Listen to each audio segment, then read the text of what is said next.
Hi guys. So I didn't do a favorites video last month, and I don't think I did one the month before. And that's just because I just honestly haven't had the time to. But today, while I have time to film, I'm going to do a mid-month, monthly May favorites. These are all the products that I've been loving this month and some from last month.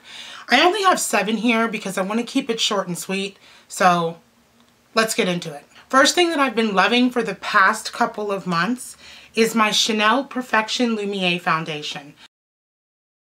Now you all know I love my CoverGirl 3-in-1 foundation. That's my holy grail day-to-day foundation. Simply because it's way more inexpensive than this. But when I wear this, I can honestly tell a difference. It's a slight difference from the CoverGirl, but I feel that it gives me better, longer lasting coverage than any other foundation, with the exception of the CoverGirl 3-in-1. But I save this for more like fancy occasions and when I run out of my CoverGirl, which I happen to be out of at the moment. But I love this. I initially did a review of this a long time ago. I didn't like it, and I realized later on I didn't like it because I was color matched to the wrong color. And the color that I was matched to like oxidized on my skin and looked horrible, and I was like, this is horrible. But once I got the right color and I figured out like what to do with it, I just absolutely love it. What to do with it means you have to set it. It is a somewhat luminous foundation. I like somewhere in the middle. I don't like my face to be particularly dewy, but I also don't really like the whole matte one-dimensional face either. I like something in the middle, and I find that using this and then using a powder to set it gives me that perfect mid-grade finish that I like. This is my Dior Nude Skin Concealer.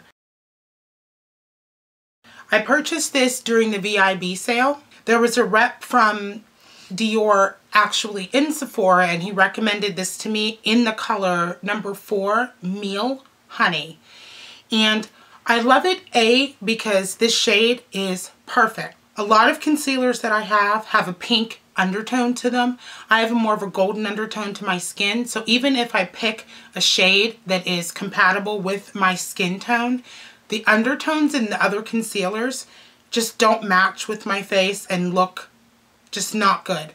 This is one of the first under eye concealers. That's what I use it for, but this is one of the first under eye concealers that I have purchased that I have loved from the very beginning, and I don't have to work too much with it or at all with it in order to get it to set and look good.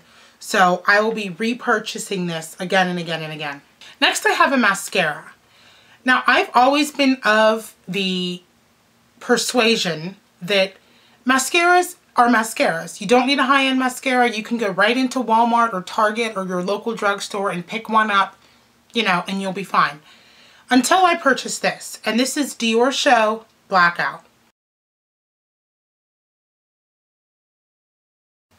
I purchased this a while back and I just didn't really use it that much. When I started using it and paying attention to it, I absolutely loved it. The thing that I love about it is just that it's very, very black. It's completely black. But you can apply coat after coat after coat after coat of this and it doesn't clump.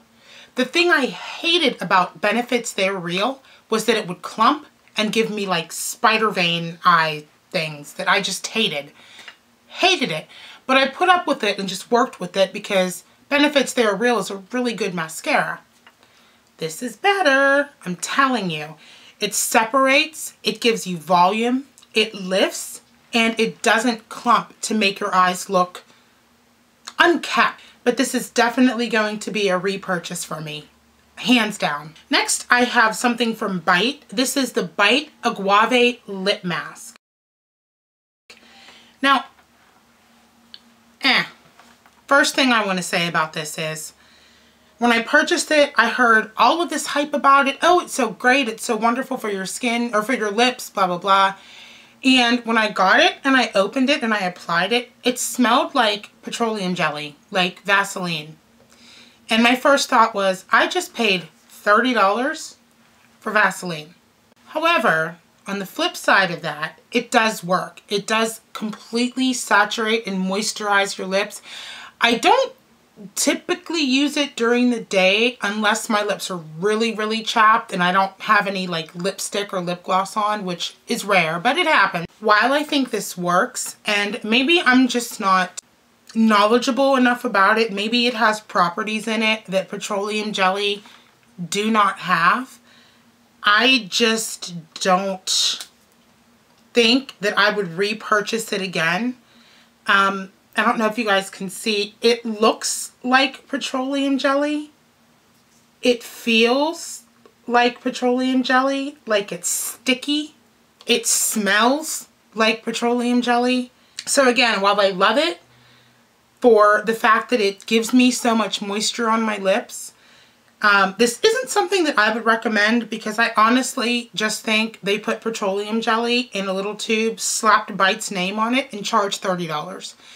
Which kind of hawks me off, but again, maybe there's something in it that I'm not aware of. Maybe the ingredients are better and that's why. I won't repurchase it again, but I love it for nighttime moisture now that I have it. Next, I have a MAC Mineralized Skin Finish, and this is in Gold Deposit. This is so pretty. I use it as a highlighter just on my cheeks, and it just gives you that subtle bronzed sun-kissed look without being like crazy shimmer in your face. The fact that it's gold kind of tones down on like the sparklies. You know what I mean? Like during the day, you don't want to look like the mother of a solid gold dancer. You want to look nice and have the sun radiate off your face and be like, oh wow, her skin's glowy. That's what this does for me. I think it may be tricky on lighter skin tones, but for me, this works. Next, I have a lip product, and this is from Tarte, and this is Tarte's Lip Surgeon's Lip Cream in the color Thoughtful. True story. I was in my car. I had this in my makeup bag. I had like thrown it in there for some reason. I left the house, hadn't had any lip product on, needed something on my lips. I whipped this out, put it on, didn't even think about it. Like, caught a glimpse of my face in the mirror and I was like, oh my God, like that's a really pretty color. It's not a color that I usually go for. I usually go for reds or just a gloss. This is somewhere in the middle where it gives you color. It's highly pigmented, but it's not such a rich color that you have to babysit all day. Like this red, I would have to babysit all day to make sure it stayed where I needed it to. This doesn't do that, and it's a beautiful, beautiful color. Totally unexpected. Last but not least, I have my favorite perfume that I've been loving this month, and I will be loving until fall sets in because it is my signature scent. That is Burberry Brit Sheer. I've just had this probably 2 weeks. This is my old one and I still have like 2 drops in there. I'm using it up. I love, love, love, love, love this scent. Miss Glamorazzi talked about it a few years ago, and without even smelling it before, I just purchased it because I love her taste and I love her sense of style. And I purchased it and I absolutely loved it. And so again, after I pilfer what's left in here, I have a whole other bottle and I just love this. And those are my mid-month, monthly May favorites. Let me know what you guys think. I'm curious to know, those of you that have purchased the Bite lip balm, what you think about it. Like, am I just being crazy? Does it not smell like petroleum jelly? Does it not feel like petroleum jelly? Am I just losing my mind? Or what do you think? Please let me know. And that's it. I thank you guys so much for watching, and I will see you in my next video. Bye, guys.